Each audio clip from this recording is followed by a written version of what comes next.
তো আজ হচ্ছে আমাদের থার্ড মান্থের 9th ক্লাস, হ্যাঁ, 22nd of August. So we are studying uh, English reading skills, and we are learning how to write down the short question answer, and we have already got our idea about how our answers should be, and how we need to answer them. But there is a main problem, that is not easily solvable. Okay, the problem is freehand writing, huh? Freehand writing is the main problem, and this is not an easy task to solve it without practicing much. So you have to practice writing as much as possible. And is there any possibility, or is there any chance to answer all the questions of all the models by myself? আর আমি কি এটা পারবো যে সকল মডেলের সকল কোশ্চেনের answer তোমাদেরকে এভাবে পড়িয়ে দেওয়া, লিখে দেওয়া? এটা কি সম্ভব হবে? না স্যার, না স্যার। হ্যাঁ, this is not easy, and this is completely impossible. So I'm just discussing how you should practice, or how you should write, and how much you need to write. এটা বলা ছাড়া এখানে আর কোনো সুযোগ নেই, because if I provide the answers of all the questions of all the models of English reading skills, this will not be any help to you, because the questions or the passages will not be common. So you have to practice as I am directing you. কিভাবে আমি বলছি সেইভাবে তোমাদেরকে just লিখতে হবে এবং practice করতে হবে। আর মানে কি বলবো, সবসময় ফিডব্যাক দেওয়া বা এটা তো সবসময় পসিবল না, তাই না? যে একদম লাইভ হয়, বা হচ্ছে লাইভ বলতে সরাসরি হয়, ইন পার্সন যদি হতো তাহলে সেটা একটা মতামত দেওয়া যায়, খাতা দেখে সেটা তোমাকে বলা যায়। কিন্তু দেখা যায় তোমরা যদি কোনো কোশ্চেন আনসার লিখে আমাকে দেওয়ে, আমি হয়তো একটা আনসারটা দেখে দিতে পারতেছি, কিন্তু ওখানে পুরোপুরি একটা ফিডব্যাক দেওয়া মেসেজে লিখে, হ্যাঁ, এটা খুবই কঠিন একটা কাজ। হ্যাঁ, তো এই জন্য মোটামুটি এই জায়গাটাকে আমরা প্রতি মাসে কমপক্ষে যখনই আমরা ফিরে আসব, এই পার্ট এ এবং পার্ট বি নিয়ে আমরা মোটামুটি 2-3টা ক্লাস আলোচনা করব, কারণ এই জায়গাটাতেই তোমরা ধরা খেয়ে যেতে পারো, হ্যাঁ, যদি প্র্যাকটিস না করে থাকো। তো যাই হোক, আর কথা না বাড়িয়ে আমরা আমাদের আরেকটা যে মডেল নাম্বার 11, সেটার আমি তোমাদের পড়তে দিয়েছিলাম। তো তোমরা এখন আনসার লিখবা, এবং সেটা নিয়েও আমি কথা বলবো। আনসার যে দুইটা হোক, যে কয়টা হোক, আমরা প্র্যাকটিস করতে পারি।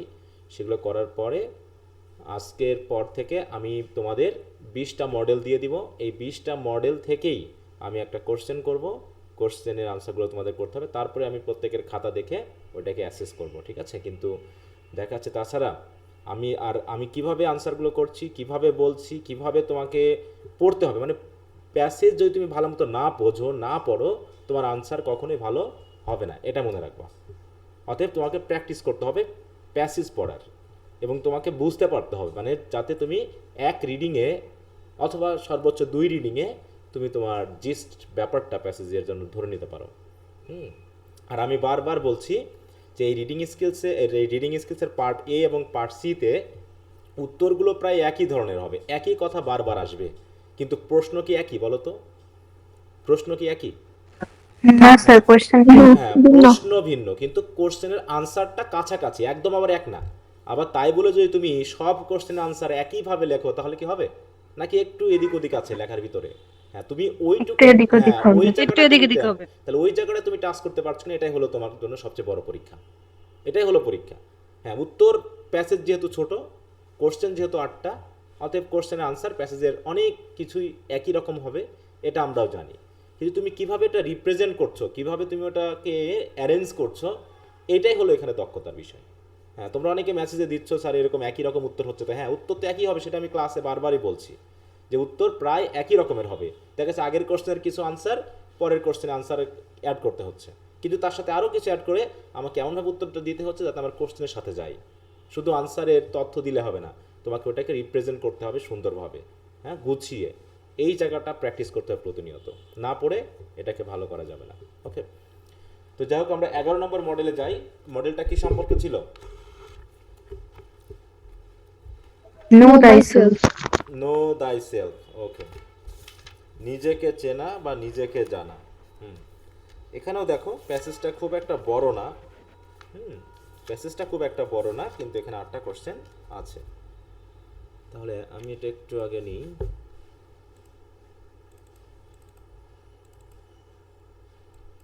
আচ্ছা, তোমাদের যদি কিছু বলার থাকে আমাকে বলো। অনেকে তোমরা করেছিলে, আমি বলেছিলাম যে ক্লাসে জিজ্ঞাসা করতে। এখন ক্লাসে জিজ্ঞাসা না করলে তুমি যদি পরে আবার মেসেজে জিজ্ঞাসা করো, এটা আমার সময় অনেক সময় উত্তর দেওয়া সম্ভব হয় না। কারণ লিখে লিখে লিখে লিখে কাউকে বোঝানো, এটা হয় না। এক কথা বলতে গিয়ে তুমি আর এক কথা বুঝতে পারো, লাইন চ্যুত হয়, হ্যাঁ, মেসেজে লিখে। এই জন্য ক্লাসে আমি বলতে বলি, ক্লাসে বলতে হবে। কিছু উত্তর মেসেজে দেওয়া যায়, কিন্তু সব উত্তর না। হুম। স্যার এখানে ব্যাক বেটিং মানে কি বোঝাইছে? এটা আমাকে একজন তো মেসেজে লিখেছিল, আমি তো উত্তরটা দিয়ে দিয়েছি। ব্যাকবাইট মানে কি? গিবত করা। Gibot করা, kara. হ্যাঁ, গিবত করা। হুম, ডিকশনারি খুঁজতে হবে, ডিকশনারি দেখার অভ্যাস করো। আচ্ছা, তো প্যাসেজটা কি বুঝতে কারো সমস্যা আছে কোথাও, যে স্যার বুঝি নাই? একটু অ্যাবস্ট্রাক্ট টাইপের প্যাসেজটা, কোনো গল্প কাহিনী এর ভিতরে নেই। কোনো যদি কিছু বুঝতে অসুবিধা আমাকে একটু বলো আগে, আমি প্যাসেজটা তাহলে স্যার আগে পড়া দিচ্ছি। দ্বিতীয় সেন্টেন্সটা তৃতীয় সেন্টেন্সটা একটু বুঝিয়ে দেন। আচ্ছা, তাহলে আমি প্রথম থেকেই বলি। ম্যান হ্যাজ ইনবর্ন কিউরিওসিটি, মানে জন্মগতভাবেই মানুষের কি আছে? কিছু কিউরিওসিটি, কৌতূহল আছে। কৌতূহল আছে, কৌতূহল আছে। To see the unseen and to the unknown. তাই তো, না দেখাকে দেখা এবং না জানাকে জানার একটা কৌতূহল মানুষের জন্ম থেকেই আছে। One can do many things to fulfil one's indomitable desire. Indomitable মানে কি? অদম্য।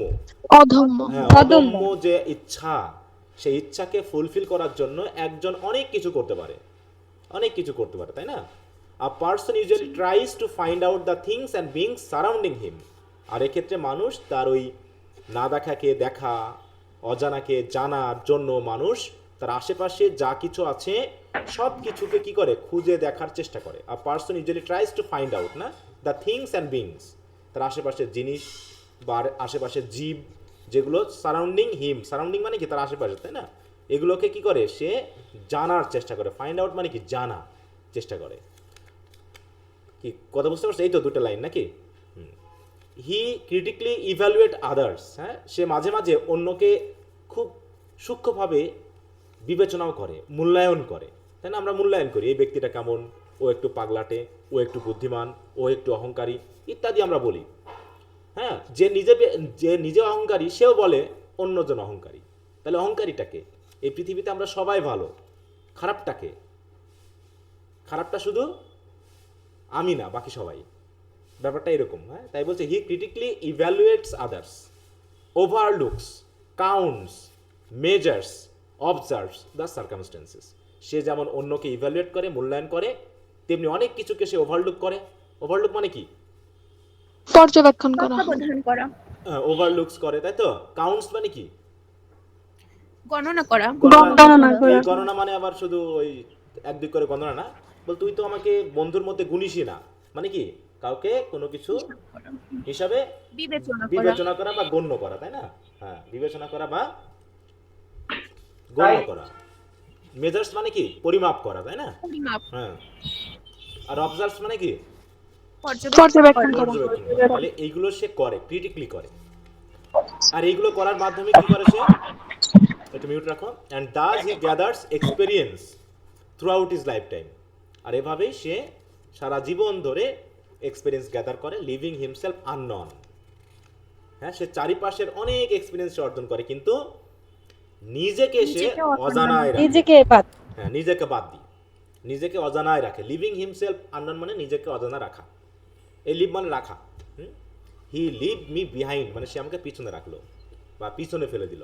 তাহলে সে নিজেকে অজানা রেখে বাকি সব কিছু সম্পর্কে সে অভিজ্ঞতা অর্জন করে। কি পড়া দিতে হবে না আমি কোশ্চেনে যাবো সরাসরি? স্যার এই লাইনটা বলে দেন, বাট টু নো, এই লাইনটা হলেই হবে। বাট টু নো thyself, কিন্তু নিজেকে জানা in an abstract Quest of finding something beyond the material capacity. কিন্তু নিজেকে জানাটা এটা কি? একটা অ্যাবস্ট্রাক্ট কোয়েস্ট। কোয়েস্ট মানে কি? সন্ধান। অ্যাবস্ট্রাক্ট, আমি নিজেকে কেমন করে জানবো? আমি তো জানি যে আমার চেহারা কেমন, আয়নাতে তাকালে হয়ে যায়। আমি হাইট কতটুকু ফিতা দিয়ে মাপলেই তো হয়ে যায়। আমার ওজন কতটুকু সেটা তো দাঁড়িপাল্লায় দাঁড়ালেই হয়ে যায়। তাহলে আমি আসলে কি জানতে চাচ্ছি আমার সম্পর্কে? আমি আমার সম্পর্কে এমন কিছু জানতে চাচ্ছি যেটা হচ্ছে কি বিয়ন্ড দ্য ম্যাটেরিয়াল ক্যাপাসিটি, যেটা জগতের কোনো পরিমাপ দিয়ে ওটাকে বিবেচনা করা, ফাইন্ড করা যাবে না। মানে আমি আমার আত্মা বা আমি আমার সোর্স, তাই না, আমি কোথা থেকে এসেছি, আমি কোথায় যাব, আমি কে, এই যে বিষয়গুলো, হ্যাঁ এইগুলো হচ্ছে অ্যাবস্ট্রাক্ট কোয়েস্ট, মানে সম্পূর্ণ অবস্তুগত একটা জানাশোনার ব্যাপার। যেটা হচ্ছে ম্যাটেরিয়াল ক্যাপাসিটি। ম্যাটেরিয়াল মানে কি? জাগতিক যে সকল বিষয়বস্তু আছে, এই বিষয়বস্তুর সামর্থ্যের বাইরে গিয়ে আমাকে আমার সম্পর্কে ভাবতে হবে। ঠিক আছে? তো it is very difficult to understand, আর এ কারণে খুবই কঠিন জানা and realise our own self, এবং নিজেকে রিয়েলাইজ করাটা খুবই কঠিন। কারণ কি? Is to know our own identity. কারণ যখনই আমরা নিজেকে জানতে পারবো তখনই আমাদের কি নিজস্ব আইডেন্টিটি আমরা পেতে পারবো। কিন্তু আসলে কি নিজস্ব আইডেন্টিটি জানাটা কি খুবই কঠিন না ইজি? আমার আইডেন্টিটি মানে কি? আমার আইডেন্টিটি মানে কি? আমি মিলন মণ্ডল, আমি এখানে চাকরি করি, আমার বাবার নামে, আমার মায়ের নামে, এটা এই আইডেন্টিটির কথা বলা হচ্ছে? বলো। না স্যার। হ্যাঁ, এটা এই সম্পর্কে বলা হচ্ছে। এটা বলা হচ্ছে যে আমি কোথা থেকে এসেছি, আমি কে। আচ্ছা, একটু যাদের ইয়ারফোন নাই তারা একটু মিউট করে রাখো, হ্যাঁ, তা না হলে আমার কথা কেউ বুঝবে না, এক ধরনের সাউন্ড হচ্ছে। তাই বলছি it is very difficult to understand and realise our own selfs. তাহলে আমাদের নিজেদেরকে বুঝতে পারা এবং রিয়েলাইজ করতে পারা, অনুভব করতে পারাটা খুবই কঠিন, তাই না? কারণ যদি আমরা নিজেদেরকেই জানতে পারি, সেটাই হয়ে যাবে is to know our own identity. সেটা হবে আমাদের নিজেকে চেনার মতো একটা বিষয়। It may be similar to self criticism or self analysis. অতএব নো দাই সেলফ, এইটা অনেকটা আত্মসমালোচনা বা আত্মবিশ্লেষণের সাথে তুলনা করা যেতে পারে। যে আত্মসমালোচনা বা আত্মবিশ্লেষণ কি, এটা বলতে কি বোঝায় বলো তো? What is it? আত্মসমালোচনা মানে কি? কি করতে পারি আমি? এটা এটা কিভাবে সম্ভব করা? নিজেকে যাচাই করা। নিজেকে যাচাই করা, নিজের ব্যক্তিত্বকে বোঝা। হ্যাঁ, যেমন একটা উদাহরণ বলো যে এইভাবে আমি বুঝবো আমি কেমন। যেমন কিরকম হতে পারে যে এইটা বলতে আমি সেলফ ক্রিটিসিজমটা বলছি, বলো একটা উদাহরণ দাও। মানে এই জিনিসটাকে জাস্ট অনুভব করতে হবে, হ্যাঁ, এটা তো আর প্র্যাকটিক্যাল কোনো ব্যাপার না। যে আমি মনে করো আমি একজন টিচার হিসাবে, আমি আমার একজন টিচার হিসাবে আমি আমার স্টুডেন্টদের সাথে যথাযথভাবে শিক্ষা বিষয়ক যে ব্যাপারটার সাথে রিলেশন আছে সেই দায়িত্বটা আমি পালন করছি কিনা। আমি ভাবছি যে আমার কী কী করা উচিত ছিল, আমার এই জায়গাটায় কী কী করা উচিত ছিল, তাই না? যে আমার স্টুডেন্টদেরকে যেটা আসলেই সঠিক সেটা তাদের বোঝানো, সঠিক পথ দেখানো, তাদেরকে ডিসিপ্লিন করা। কারণ তাদেরকে শুধু শেখালেই হয় না কোনো কিছু, তাকে একটা মর্যাদাশীল ব্যক্তি হতে হলে, তাই তো একটা দায়িত্বশীল ব্যক্তি হতে হলে যা যা দেওয়া লাগে সেগুলো আমাকে দিতে হয়। শুধুমাত্র কবি এই বলতে চেয়েছেন এইগুলো জানিয়েই কিন্তু শিক্ষা শেষ হয়ে যায় না। কিন্তু আমাদের দেশের শিক্ষা ব্যবস্থায় এই জায়গাটা নেই যে আমরা একজন স্টুডেন্টকে যথাযথভাবে তৈরি করতে পারবো। কারণ এখানে স্টুডেন্ট টিচার রিলেশনশিপ একদম মানে কি ওই টেকনাফ এবং তেঁতুলিয়ার মতো বিশাল ফারাক। না স্টুডেন্টরা টিচারদেরকে সম্মান দেয়, না টিচাররা স্টুডেন্টদের সাথে ঠিকমতো কমিউনিকেট করতে পারে। ঠিক আছে? এইটা মনে করে আমি সমালোচনা করছি আমার সম্পর্কে, যে আমি এটা কি করতে পারি। হ্যাঁ, আমি তাহলে গতকালকে একজন স্টুডেন্ট আমাকে এই বলেছিল, আমি কেন তাকে উত্তরটা দিতে পারিনি, বা আমার কিছু স্টুডেন্ট আমার কাছে এসেছিল কিন্তু আমি তাদেরকে সময় দেইনি। আমার ঠিক সময় মতো ক্লাসে উপস্থিত হওয়া উচিত ছিল কিন্তু আমি অকারণেই ক্লাসটা ফাঁকি দিয়েছি আমার ব্যক্তিগত কাজের জন্য। এইটা করা আমার ঠিক হয়নি। এই যে আমি আমাকে কি করলাম, এটা বলো তো সেলফ ক্রিটিসিজম নাকি? এটা আমি আমাকে সমালোচনা করলাম যে আসলে কি আমি ভালো। একজন স্টুডেন্ট ক্লাসে আসতেছেন, আমি তাকে বকাঝকা করতেছি, কিন্তু আমি কি ঠিকমতো স্টুডেন্টরা আসলে ক্লাসে যাচ্ছি? হ্যাঁ, এই যে আমি এভাবে আমার সম্পর্কে আমি নিজেকে জানছি যে আমি কি করছি। মানে প্রত্যেকটা অবস্থানে, প্রত্যেকটা জায়গায়, সেটা সংসার হতে পারে, বন্ধুত্বের খাতিরে হতে পারে, রাস্তায় হাঁটার সময় হতে পারে, কোনো পাবলিক প্লেসে হতে পারে, যে কোনো জায়গাতে একজন রিক্সাওয়ালাকে ভাড়া দেওয়ার সময়ও হতে পারে। যে আমি যেটা করছি সেটা কি ঠিক হবে। যেমন একটা বিষয় বলি, যে মনে করো তুমি একটা বৃদ্ধ লোকের রিক্সাতে উঠেছ। বৃদ্ধ লোক, মনে করো 20 টাকা ভাড়া, তোমার তার প্রতি খুব মায়া হলো। মায়া হওয়ার পর তুমি তাকে 20 টাকার জায়গায় 30 টাকা দিলা। ঠিক আছে, তাহলে তুমি কেমন বোধ করবে এই জায়গায় বলো? তোমার কি ভালো লাগবে না খারাপ লাগবে? ভালো লাগবে। ভালো লাগবে। এখন মনে করো প্রতিদিনই তুমি যখনই কলেজে যাও, ওই বৃদ্ধ লোকটা মনে করো তোমার রিক্সাতে ওঠে। ঠিক আছে, তো তুমি মোটামুটি তোমার কাছে টাকা আছে, তাই তুমি তাকে প্রতিদিনই 30 টাকা দাও, কিন্তু রিক্সা ভাড়া হচ্ছে কত অরিজিনালি? 20 টাকা। 20 টাকা। 20 টাকা। এখন মনে করো এইভাবে তুমি 1 মাস গেলা, কিন্তু হঠাৎ করে একদিন হলো কি, তুমি যখন রিক্সায় করে গেলা, তোমার কাছে হয় খুচরা টাকা নাই, আছে 20 টাকা, আর না হয় টাকাই নেই, 20 টাকাই আছে। তুমি তাকে 20 টাকা দিলা, সে কেমন মনে করবে তোমাকে এবার বলো? স্যার এটা তার দৃষ্টিভঙ্গির উপর ডিপেন্ড করবে। কারণ অলরেডি সে হয়তো এটা ভেবে নিয়েছে বা ভেবে নেয় যে এখানকার ভাড়া সে আমাকে 30 টাকা দিবে বা 30 টাকায় ভাড়া। এমন ক্ষেত্রে আমি উদাহরণ দেখেছি বা এটা হয়ে থাকে। ঠিক আছে, যে তুমি যখন তাকে 30 টাকা প্রতিনিয়ত দিচ্ছ, তুমি তাকে তাহলে বুঝাইয়ে দাও যে আপনার দেখেন 20 টাকা ভাড়া, আপনাকে আমি আরও 10 টাকা দিচ্ছি। এটা যদি তুমি তাকে না বুঝিয়ে দাও, তাহলে এমনটা ঘটতে পারে যে তুমি যখন আসলেই তাকে 20 টাকা দিতে যাচ্ছ, তখন সে মনে করতে পারে যে তুমি তাকে কম দিচ্ছ। বুঝতে পারছো? এরকমটা ঘটে।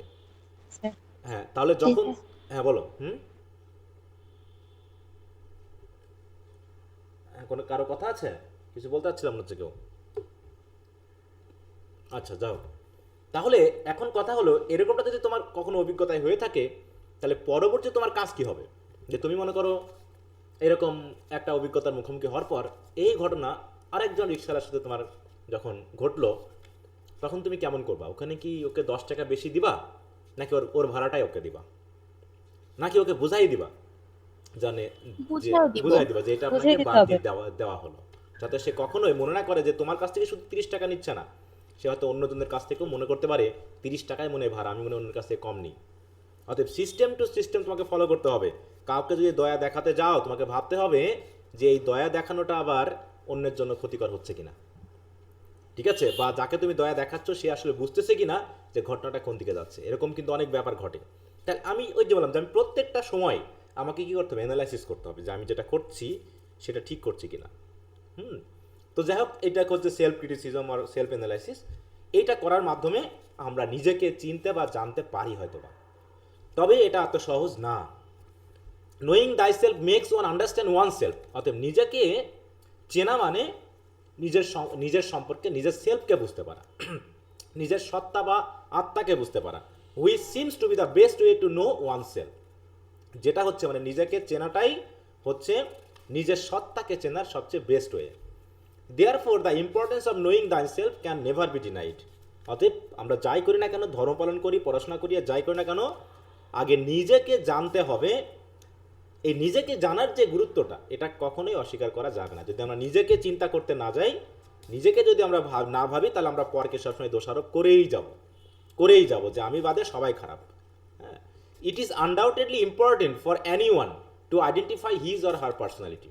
অতএব প্রত্যেক ব্যক্তির জন্য এটা গুরুত্বপূর্ণ যে সে তার নিজস্ব ব্যক্তিত্ব সম্পর্কে জানবে বা বুঝবে। Thousands of years ago philosopher thought about it, তাই তো, দার্শনিকরা এই বিষয় নিয়ে ভেবেছেন অ্যান্ড সেইড নো দাই সেলফ। এবং তারা বলেছে যে নিজেকে জানো, কারণ নিজেকে জানাই হচ্ছে is the best study of discovering one's inner faculties. নিজের ভিতরের যে ফ্যাকাল্টি আছে, যে যোগ্যতা আছে, দক্ষতা আছে, অ্যাবিলিটি আছে, এগুলোকে ডিসকভার করার এটাই হচ্ছে সবচেয়ে উপযুক্ত মাধ্যম বা উপায়। It appears to be very difficult two find out hour limitations. কারণ আমাদের লিমিটেশন যে আমরা খুঁজবো, এটা খুবই কঠিন। আমরা দোষ করলেও অস্বীকার করি, সরাসরি আমরা সেটাকে স্বীকার করি না। It appears to be very difficult two find out hour limitation, তাই না? আমাদের লিমিটেশন খোঁজাটা আসলে খুবই difficult. It is also instructive and constructive for developing one self. অতএব নিজের সত্তাকে ডেভেলপ করাটা হচ্ছে একই সাথে শিক্ষণীয়, একই সাথে হচ্ছে গঠনমূলক। কারণ কি, আমি যখন আমার সম্পর্কে জানতে চাইবো, তখনই আমি আমার ভুলটা বুঝতে পারবো যে আমি আসলে ভুল করছি নাকি ঠিক করছি। ঠিক আছে? There are many people who find pleasures in backbiting others. বলছে আমাদের সমাজে অনেক মানুষ রয়েছে যারা অন্যের পিছনে কথা বলতে, কাটি করতে বা গীবত করতে খুবই মজা পায়। They do not amend themselves, তারা তো নিজেকে শোধরাই না, বরং they are afraid of self criticism, বরং তারা নিজের আত্মসমালোচনা করতে ভয় পায়। তারা সবসময় অন্যের সমালোচনাই করে, নিজের সমালোচনা করে না। কারণ কি, যদি সেলফ ক্রিটিসিজম করতে যায় তাতে কি কি হয়ে যাবে, lest their fault should be leaked out, এতে যদি ওদের ফল্ট বেরিয়ে আসে, লিক হয়ে যায়, প্রকাশ পেয়ে যায়, এই জন্য তারা নিজের সমালোচনা না করে নিজের দোষটা ঢাকতে সব সময় দেখাচ্ছে অন্যের সমালোচনা নিয়ে ব্যস্ত, সে অন্যের দোষ খুঁজতে ব্যস্ত, এবং নিজেকে যাতে নিজের দোষটাকে দ্বারা ঢেকে রাখা যায়, যাতে নিজের সম্পর্কে কেউ কথা বলতে না পারে। কিন্তু আলটিমেটলি আমরা বুঝি না এই কথাটা যে আমি আজকে যার সামনে সমালোচনা করছি সে হয়তো, মানে অন্যের সমালোচনা আমি যার সামনে করতেছি সে আবার আমার সমালোচনা গিয়ে তার সাথে করতেছে, আবার সে আবার তার সমালোচনা একজনের সাথে করতেছে। এভাবেই কিন্তু মানুষ আমরা চলি, কিন্তু তারপর আমরা বুঝি না যে আমি যে সমালোচনা করছি অন্যের নামে, এটা তো হয়তো বা অন্য আমাকে বোকা ভাবতে পারে, যে ওই ব্যক্তি তো ওর কাছে ভালোও হতে পারে, কিন্তু আমি চেষ্টা করছি ওই লোকটাকে কত খারাপভাবে অন্যের সামনে তুলে ধরা যায়। কারণটা কি, ওই কথার মাধ্যম দিয়ে আমি আমার ফল্টগুলোকে গোপন রাখতে চাচ্ছি। However knowing thyself is the best way to rectify or identify the inner man। সুতরাং নোয়িং thyself এটাই হচ্ছে নিজেকে সংশোধন করে নেওয়া। রেকটিফাই মানে কি, সংশোধন করা, অথবা আমার ভিতরের যে মানুষটা আছে তাকে আইডেন্টিফাই করতে পারা। Which is earnestly required to perfect in all respect of life. আর যেটা হচ্ছে আমাদের জীবনের প্রত্যেকটা ক্ষেত্রে, in all respect of life মানে কি, জীবনের প্রত্যেকটা ক্ষেত্রে এটা করতে পারাটাই হচ্ছে একটা পারফেক্ট কাজ। তাহলে রিকোয়ার্ড টু পারফেক্ট, তাহলে which is earnestly required to perfect. কারণ কি, যে মানুষটা আমাদের ইনার মানুষটা কি আমার সাথে যে কথা বলে, আমি যে আমার সত্তার সাথে বলছি, এ কি কখনো পাপ করতে চাই? বলো তো। আমার যে বিবেক, আমার যে মানুষ, সে কিন্তু সবসময়ই সঠিক, সে কখনো পাপ করতে চায় না। সে বরাবরই আমি কোনো পাপ করতে চাইলেই সে আগে থেকে আমাকে ওয়ার্নিং দেয়। কিন্তু তাকে বাদ দিয়ে আমরা করি কি, আমাদের জাগতিক যে একটা ম্যান আছে, সে জাগতিক ম্যানটা কি, আমার বাইরের সত্তাটা যেটা মানুষ দেখে। হ্যাঁ, মানুষের কাছে নিজেকে অনেক উন্নত ভাবাতে গিয়ে, অনেক বুদ্ধিমান ভাবাতে গিয়ে, তাই তো, নিজেকে অনেক বড় দেখাতে গিয়ে আমরা অনেক অপরাধ করে ফেলি ওই ইনার মানুষের কাছে। যে ইনার মানুষটা সবসময় পারফেক্ট থাকতে চায়, সে কখনোই অপরাধী হতে চায় না। এই জন্য যখনই আমি অপরাধ করি, দেখবা যে আমার ভিতরে একটা ভয় কাজ করে। হ্যাঁ, ভয় কাজ করে যে আমি সঠিকভাবে কথা বলতে পারি না, আমি সঠিকভাবে চলতে পারি না, অল্প কেউ কিছু বললে ঘেমে শেষ হয়ে যায়, এরকম একটা ব্যাপার কিন্তু কাজ করে। তা দেখো, এখানে মেইনলি কথা বলা হয়েছে নিজেকে জানা বা চেনার উপরে। এখন তুমি যে প্রশ্নের উত্তরই লেখো না কেন, ঘুরে ফিরে দেখো ওই কথাগুলোই আসবে, তাই না? এখন প্রশ্নটা কি এবং সেই আঙ্গিকে তোমাকে উত্তরটা করতে হবে, এছাড়া কিছু না। আচ্ছা, আর কি কারো কোনো কথা আছে? স্যার আমার একটা প্রশ্ন ছিল। হ্যাঁ বলো। বলতে স্যার, আপনি যে প্রশ্নগুলো লিখতে দেন প্রতিদিন, যে হচ্ছে প্রশ্নের ভিতরে যদি কিছু লাইন আমরা তুলে দিই, হ্যাঁ হ্যাঁ, শুধু কিনা প্রশ্নের ভিতরে কিছু লাইন যদি দিই, তাহলে দেখা যাচ্ছে আমাদের লেখাটা আরো ভালো হয়। এটা করা যাবে কি? তাই বলছি। মানে প্যাসেজ থেকে তুমি লাইন তুলে দিবা? না, আপনি যে প্রশ্নটা দেবেন, দরকার 7 নম্বর প্রশ্ন, হ্যাঁ হ্যাঁ হ্যাঁ, এটা এটা লেখো। হুম, এখন আপনি বলেন যে হচ্ছে মানে অ্যানসার দেখতে মানা করেন, কিন্তু হ্যাঁ। প্যাসেজ দেখে আপনি লিখতে বলেন। হ্যাঁ হ্যাঁ, কিন্তু ওই যে 7 নম্বর কোশ্চেনের যে অ্যানসারটা আছে, ওখান থেকে দুই একটা লাইন যদি তুলে দেওয়া হয় এরকম করে। না তুমি কি আসলে উত্তরটা আমার কাছে ভালো প্রমাণিত করতে চাচ্ছ, এটা ব্যাপারটা, নাকি তুমি লেখা শিখতেছো? আমার টার্গেটটা কি এই জায়গায়? মানে লেখাটা হ্যাঁ, শিখতেছি, মানে লেখানো শেখানো। কিন্তু তুমি যদি এখন কপি করো তাহলে তো তোমার ওই শেখার জায়গাটা তৈরি হলো না, বুঝলে না? আমি চাচ্ছি এইটা, আমি তো চাচ্ছি না যে তোমার উত্তরটা ভালো হোক, তুমি দেখে শেখে যে কোনো এক জায়গায় আমাকে ভালো দাও, আমি এটা চাচ্ছি না। কারণ আমাদের প্র্যাকটিস করতে হবে, অতএব তুমি নিজে থেকে লেখো, এখানে ভুল হবে। কারণ দেখবো যে প্র্যাকটিস করতে করতে একটা জায়গায় পৌঁছে যাচ্ছ। কারণ তুমি যখন কপি করতেছো তখন কি হচ্ছে, তোমার ওই ভিতরে সে প্র্যাকটিসটা হচ্ছে না, তুমি ওখানে দেখতেছো, লিখে দিচ্ছ। কিন্তু তোমাকে যে একটা সেন্টেন্স তৈরি করতে হবে, তবে তুমি যে তথ্যটা দিচ্ছ নিজে থেকে তৈরি করতেছো, সেটা আমার সাথে সামঞ্জস্য হচ্ছে কিনা, এগুলো কিন্তু তোমাকে ভাবতে হচ্ছে। অর্থাৎ তোমার ভিতরে একটা এক্সারসাইজ হচ্ছে কিন্তু। এই জন্য আমার ব্যাপারটা হলো, আর যেহেতু তুমি পরীক্ষায় কোনো কিছু কমন পাবা না, অতএব তোমার বেস্ট ওয়েটাই হচ্ছে নিজে থেকে প্র্যাকটিস করা। তুমি লিখবা না মানে তোমার ভিতরে এটা ডেভেলপ কখনোই হবে না। আর তুমি তখনই করবা কি, ওই পরীক্ষার ওই যে যদি দেখে দেখে লেখার অভ্যাস থাকে, তুমি তখন ওই পরীক্ষা হলে যা হয় হবে, লিখে দিই না, এরকম একটা বোধ আসবে, কিন্তু যেটা তোমার জন্য ক্ষতিকর হয়ে যাবে। কারণ পরীক্ষার হলে আমরা কিন্তু সুইসাইড অ্যাটেম্পটের মতো থাকি, কারণ ওখানে আর কিছু করার থাকে না, তখন মনে হয় লিখে দিই, যা হবার হবে, সামনের পরীক্ষায় ভালো করবো, এরকম করি না আমরা? বলো, যে ভাবি যে সামনের পরীক্ষায় ভালো হবে। জি স্যার। হ্যাঁ, তখন এই যে তোমার এই প্র্যাকটিসটা না থাকার কারণে তুমি তখন ওটাই বোধ করবা যে যা হবার হয়েছে, সামনের পরীক্ষায় ভালো করে প্র্যাকটিস করবো, কিন্তু সেটা এখন করো না, তাহলে তো আর তোমার খারাপ রেজাল্ট হবে না, তাই না? আচ্ছা, তো যাও, আমরা আসি। আসসালাম। ওয়ালাইকুম আসসালাম। স্যার, হ্যাঁ, বলো। এগুলো সবগুলো তো বাড়ি স্যারের বই থেকে পড়ানো হয় না, হুম হুম হুম হুম এখন তো আমার থেকে ওই বইটা নাই। এই জন্য এটা আমার থেকে পিডিএফ দেওয়া আছে, এটার পিডিএফটা গুগল ক্লাসরুমে দেওয়া আছে, ওখান থেকে ডাউনলোড করে নিবা। কারণ যদি 2-3টা বই হয়ে যায়, তখন তো আমি একটা বই তো আমাকে ধরে পড়াতে হবে, তাই না? হ্যাঁ জি জি। হ্যাঁ, না, তোমাকে আমি ওটা 2-3টা ওটা চেঞ্জ করে আনলে, হ্যাঁ যদি ওটা চেঞ্জ পারো, করে আনতে হবে কি তাহলে? হ্যাঁ যদি সম্ভব হয় তুমি চেঞ্জ করতে পারো, কারণ আমি তো পিডিএফ দিয়েই দিই, আমি যে চেঞ্জ করার জন্য বলিনি। তো যদি তোমার কাছে 2টা বই থাকে তাহলে তো আরও সুবিধাও হতে পারে, তাই না? যে আমার কাছে 2টা বই আছে, আমি দুটো পড়লাম, কিন্তু আমাকে একটা বই যেহেতু ফলো করতে হবে, তা না তো সময় নষ্ট হবে, কারণ তোমার বই থেকে একটা ধরলাম, এর বই থেকে ধরলাম, শেষে আমি এটাকে কোনো দিকে নিয়ে যেতে পারবো। ওকে, তাহলে আজকে এটা কয় নাম্বার? এটা 11 কয় নম্বর, নাম্বার পেজের? এটা 11 নম্বর মডেল, 125 নম্বর পেজ। এখন তোমার যদি নতুন বই হয়, সেখানে আমি পেজ নম্বর হয়তো ভিন্ন হতে পারে, আমারটা যেহেতু পুরনো বইয়ের। আচ্ছা, তোমরা এখন এটার ইয়াটা লিখবা, সামারিটা লেখো, কারণ এটা সামারি লেখো, এই প্যাসেজটা থেকে আমরা একটা সামারি করি। হ্যাঁ, তো সবাই খাতা কলম নিয়ে রেডি হও, সবাই একটু লিখবা, আমি সবাইটা দেখি আর না দেখি, তোমাদের কাজ হবে একটু লেখা প্লিজ। এবং যখন আমি আলোচনা করব, তখন তুমি তোমারটা কিন্তু বিবেচনা করতে পারবা যে আমার মতো তোমারটা হয়েছে কিনা। এখন যদি মনে করো স্যার। স্যার তো দেখে না, ও আমার লিখে লাভ নাই, তাহলে তুমি তুমি স্যার। তুমি তুমি- তুমি তখন মনে মনে ভাববা কি, দাঁড়াও, মনে মনে ভাববা কি, ও স্যার যেমন বলছে আমি তেমনই তো ভাবছিলাম, এরকম। সে আইব বাচ্চুর গানের মতো হবে, যে আমি যখন ইয়ারফোন দিয়ে গান মানে ইয়া বাজাচ্ছি আর মুখে মুখে মুখ মেলাচ্ছি, তখন ভাবছি আমারও মনে হয় আইব বাচ্চুর মতো হচ্ছে, আমারও মনে হয় একদম ওই শাকে ইয়ার মতো হচ্ছে। কি বলবো, আরও শিল্পী আছে, কি বর্তমানে শিল্পী, আমার নাম খুব একটা মনে নেই। আমাদের সময়কার কিছু মনে আছে, তাই জন্য বলছি জেমসের মতো মনে হচ্ছে। হ্যাঁ, আমিও যেন জেমসের মতো গান করছি, অমনি মাইকটা বন্ধ হয়ে যাক, তোমার ভেড়া গলা বার হয়ে যাবে। হ্যাঁ, অতএব তোমাকে লিখতে হবে, তুমি লেখো, ভুল হোক সঠিক হোক লেখো, দিয়ে আমি যখন বলবো তুমি এবার একটা তোমার একটা মেলাও, যে আমি যে তথ্য দিয়েছি তোমার তথ্যের সাথে মিলছে কিনা, দিয়ে নিজেকে আবার একটু সূর্য নাও, কারণ আমি আনসার তো লিখেই দিচ্ছি। হুম, এই, হ্যাঁ, এবার বলো, কেউ কিছু বলতে চাচ্ছিলাম? স্যার মানে এটা লিখে কোথায় সাবমিট করতে হবে? ছবি তুলবা, ছবি তুলে মেসেঞ্জার ইনবক্সে তোমার সাথে আমার যেখানে কথা হয়, ওখানে ছবি তুলে জমা দাও। জি স্যার। সবাই লেখা শুরু করো, write a summary of the passage. তবে অবশ্যই প্লিজ কপি করবা না, কারণ তোমার ভালো উত্তর আমার দেখার ইচ্ছা নেই, আমার দেখার ইচ্ছা যে তুমি নিজে থেকে যেটা লিখেছো। ঠিক আছে, স্যার স্ক্রিনটা ছোট হয়ে গিয়েছে কেন স্যার? বলো। হ্যাঁ, তো স্ক্রিনটা স্যার দেখা যাচ্ছে না স্যার, ছোট হয়ে গেছে। জি স্যার, আমার এমন হয়েছে। সবার কি তাই তাই হচ্ছে? কেউ কি শেয়ার টেয়ার করছো নাকি? জি স্যার, আমিও দেখতে আমার পারতেছি না। দেখা যেত। তাহলে মনে নেটওয়ার্কে দুর্বলতা হয়ে গেলে এটা এরকমটা হয়ে যায়। এই যে আমি দেখতেছি কেউ মনে হয় এটাকে ইয়া করে দিয়েছে, হ্যাঁ, স্টপ করে দিয়ে দিয়েছো। হুম, এখন হচ্ছে, জি স্যার। এখন হচ্ছে। জি স্যার, দেখা স্যার এখন যাচ্ছে। দেখা যাচ্ছে। আচ্ছা, ঠিক আছে। হ্যাঁ, তাহলে লেখো, পিডিএফটা যেহেতু দেওয়া আছে গুগল ক্লাসরুমে, সেখান থেকে নাও, যারা নতুন আছো আর যাদের নেওয়া আছে তারা তো আছেই।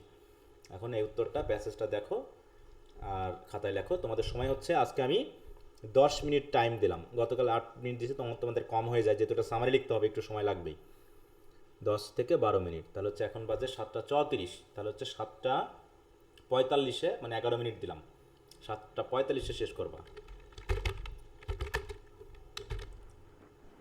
স্যার আমি তো সামারিটা আগেই লিখছি, তো ওইটাই কি জমা দেবো না নতুন করে না, লিখবো তুমি আবার? আবার নতুন করে লেখো।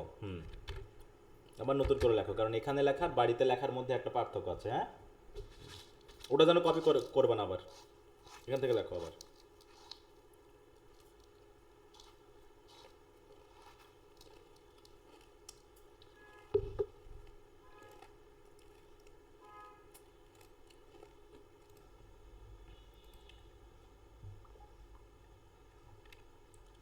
দিয়েছো?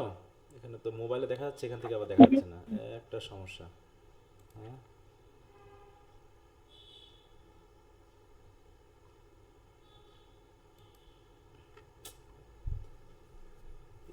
কর তো দীপ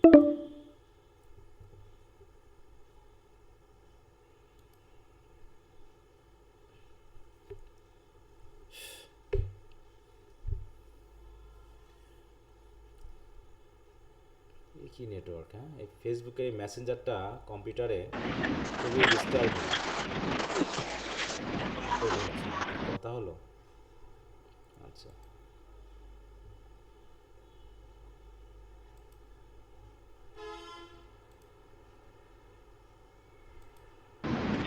স্যার হচ্ছে না তো। আচ্ছা তুমি তাহলে ক্লাসে পরে রাত 10টা পরে মেসেজ দিলাম, দেখবো কেন হচ্ছে না, কি সমস্যা হচ্ছে তার স্ক্রিনশট দিবা, ঠিক আছে? এখন দরকার নেই, ওকে স্যার। এখন তো ক্লাসে আসো, এখন দরকার নেই, তুমি ইয়ে করবে না, হওয়ার তো কিছু নেই। আচ্ছা আমি পরে দেখবো, ওটা নিয়ে টেনশন করো না।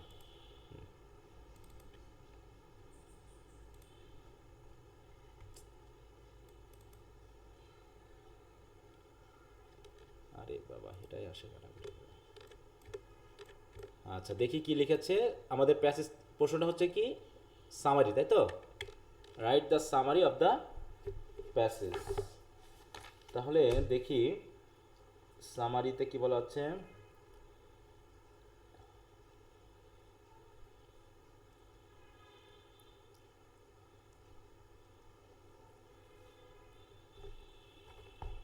আমি একটু আগে উত্তরটা দেখে নিই যে তোমাদের আবার কেউ কপি টপি করবা কিনা। Critical evaluates others, he tries to dash it is similar. তাহলে every man has the curiosity to see and know the unseen and unknown things. Okay, without knowing himself, knowing oneself is difficult to understand, and it is similar to self-criticism. According to the philosophers, know thyself is the best way of judging one's inner faculties. And it is also instructive and constructive for developing one's personality and identity. In our society, many people find pleasure in backbiting others without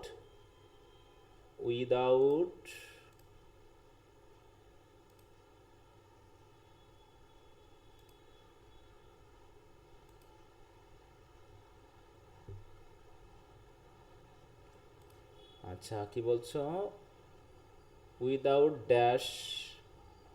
without themselves, মানে এখানে কিছু একটা verb বাদ গেছে মনে হচ্ছে, নাকি আমি ভুল দেখলাম? না স্যার দিছি তো ব্যাকবাইটিং আদার্স উইদাউট অ্যামেন্ডিং হবে, ঠিক আছে? তো উইদাউট হচ্ছে কি প্রিপোজিশনের পরে ভার্ব থাকলে কি হয়, আইএনজি করতে হয়, without amending themselves. So they should first know themselves and connects their, এটা কি কারেক্টস দেয়ার, হ্যাঁ কারেক্টস, এখানে অ্যাপোস্ট্রফি কেন দিয়েছো? ভার্বতে এস বাই এস যখন আমরা থার্ড পারসন বা এগুলোর জন্য যুক্ত করব তখন তো আমরা দেব না, এখানে কি এস লাগাবো আমি কারেক্টস করব, কারণ দে হচ্ছে আমার plural form, S by S দেওয়া যাবে? দেওয়া যাবে তাই না? Corrects their faults which is very important to perfect in every sphere of life. এই যে which is very important to perfect, এই পারফেক্টটা কে হবে? এই ফ্রেজটা তুমি নিয়ে এসেছো এমন জায়গা থেকে যেটা হচ্ছে ম্যানকে বোঝানো হচ্ছে। Which is important to perfect is MD, তাহলে কোনটাকে পারফেক্ট হতে হবে, কোনটা পারফেক্ট হবে? এই হুইচ দিয়ে কাকে মডিফাই করছে বলো তো? যারা স্যার অন্যের ফলটা খুঁজে বের করে আর কি, they should first know themself. হ্যাঁ ঠিক আছে, কিন্তু এই হুইচ দিয়ে যে এটা যে সাবঅর্ডিনেট ক্লজ হলো, এটা যে রিলেটিভ ক্লজ, সেই হুইচ দিয়ে তুমি কাকে মডিফাই করাচ্ছ? হুইচ ইজ ভেরি ইম্পর্টেন্ট, তুমি তো এই প্রোনাউন ইউজ করছো কিন্তু সে নাউনটাই তো এখানে নাই। কোনটা ইম্পর্টেন্ট বলো তো, এই জায়গায় কোনটা ইম্পর্টেন্ট? এখানে কোনটাকে ইম্পর্টেন্ট বলতেছো তুমি? ফলটা স্যার কারেক্ট করা। হ্যাঁ তাহলে এই যে they should first know themselves and correct their faults, তাই তো? এটা এই পুরোটা, এটা কি কমা না ফুল স্টপ? স্যার এটা ফুল স্টপ দিয়েছিলাম পরে কেটে দিচ্ছি। হ্যাঁ ফুল স্টপ দিলে তো আর সাবঅর্ডিনেট ক্লজ শুরু দিলে তো হবে না, তাহলে ইট ইজ বলতে হবে, ইট ইজ ভেরি ইম্পর্টেন্ট।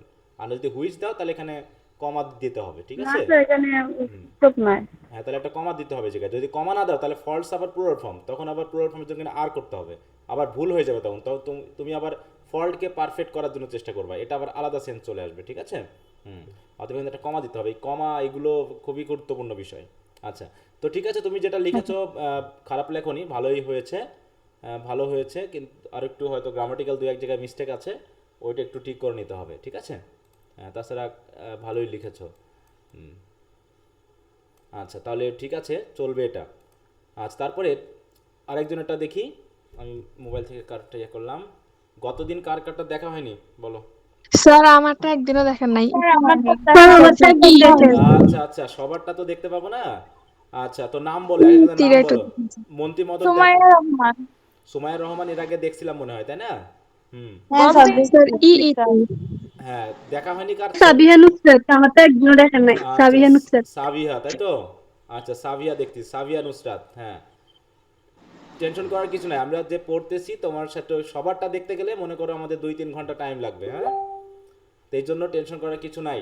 আমরা দেখতেছি, দেখে কমেন্ট করতেছি, আর যদি বিষয়গুলো তো আছেই, তোমরা একটু নিজে মিলিয়ে নেবা যে আমার কমেন্টের সাথে তোমার তথ্যগুলো ঠিক আছে কিনা। এই যে যেটা আমরা পড়লাম, এটা আমি বললাম যে ভালো হয়েছে, তাহলে ওটার মতো হতে হবে যে তোমারটা ওরকমটা আছে কিনা। দেখি এটাতে কি হয়। সবাই একটু ধীরে সুস্থে দেখো। Man has inborn curiosity to see the unseen and to know the unknown. One can do many things to fulfill one's indomitable desire.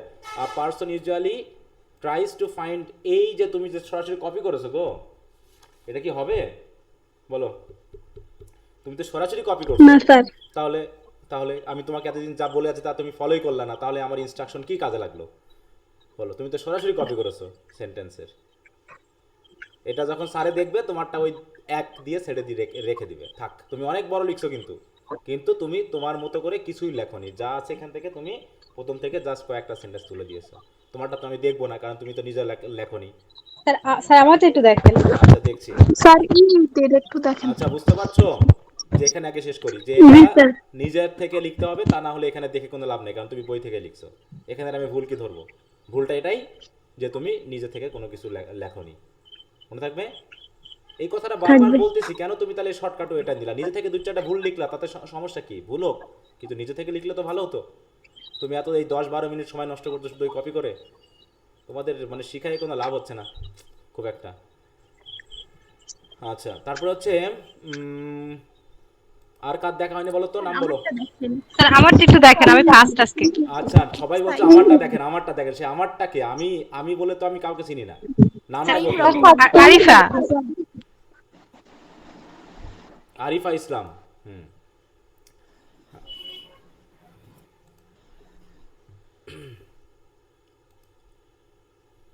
যার কপি করবে আমি তার খাতা দেখবো না, সরাসরি কথা। কপি করা জিনিস আমার দেখে তো কোনো লাভ নেই। ইট ইজ আওয়ার, এখানে ইনবর্ন লিখতে ভুলে গেছি, ইনবর্নটা লিখতে ভুলে গেছি। আমি দেখছি। ইট is hour curiosity Singh the unseen and knowing the, না টু হবে, টু জিরান্ড বা প্রেজেন্ট পার্টিসিপল হবে না। ইট is hour curiosity to know, যেটা ইনফিনিটিভ তখন হবে যখন আমরা ভবিষ্যতে করব, এমনটা বোঝাবো। আর যখন আইএনজি হয় তখন বুঝতে হবে যে কাজটা অলরেডি হয়ে গেছে, এরকম একটা সেন্স, ঠিক আছে? তো প্রেজেন্ট পার্টিসিপল আর ইনফিনিটিভের মধ্যে পার্থক্য আছে।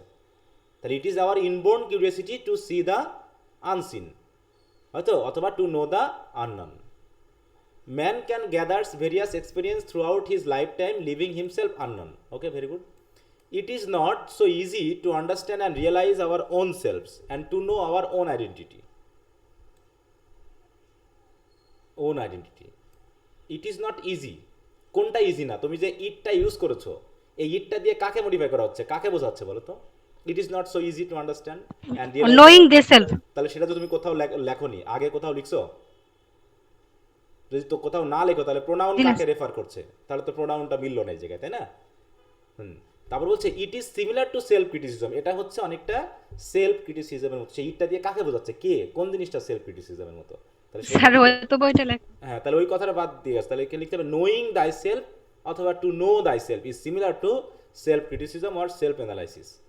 নোয়িং দাই self helps one understand one self and এর বানানটা বলে হচ্ছে and it is the best medium to know one self.